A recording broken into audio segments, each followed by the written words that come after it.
Class 10 का भारतीय भवन का मैथ प्रश्नावली 1 के बी। क्वेश्चन नंबर 8 क्या कहता है? कहता है निम्नलिखित में किसका मान 1 के बराबर है। चलिए इसको हल करना है क्वेश्चन नंबर 8 को। चलिए सब सवाल लिखेंगे। Sine square 45 degree plus cos square 45 degree, ये नंबर सवाल है।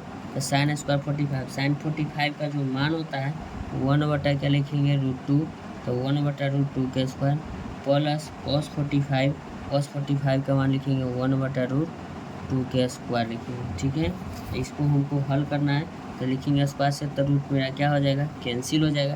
तो लिख देंगे 1 बटा 2 प्लस 1 बटा क्या लिखेंगे 2, लघुत्तम आपका 2 हो जाएगा।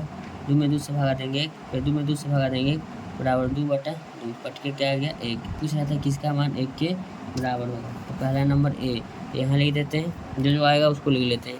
पूछ रहा था कि किसका मान 1 के बराबर होगा। अब कहता है sine 0 degree into cos 0 degree. चलिए अब इसको लिखेंगे, बी नंबर सवाल है।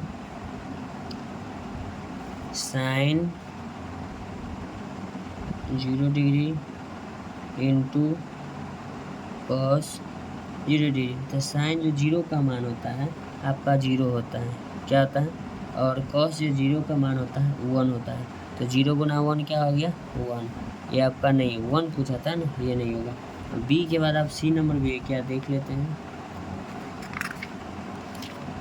हाँ सी नंबर भी है, इसका जो सी है, सी यहाँ लिख देते हैं। कॉस स्क्वायर 60 डिग्री, तो कॉस स्क्वायर जब 60 डिग्री में जाएगा तो कॉस हम 60 का मान आपको बताए हैं कि कॉस 60 का मान होता है 1/2, कॉस 60 का मान 1/2। इसका आपका होल स्क्वायर करना होगा तो आपका हो जाएगा 2 दूना 4, 1/4, ये भी 1 के बराबर नहीं है। इसका डी नंबर आपका जो सवाल है, चलिए डी नंबर लिख लेते हैं। कहता है साइन 30 डिग्री गुना 1 बटा कॉस 30 डिग्री। तो चलिए साइन जो है 30 का जो हमको मान लिखना है, तो चलिए साइन 30 का मान तो हम जानते हैं 1 बटा क्या होता है 2 होता है, यानी 1/2 होता है।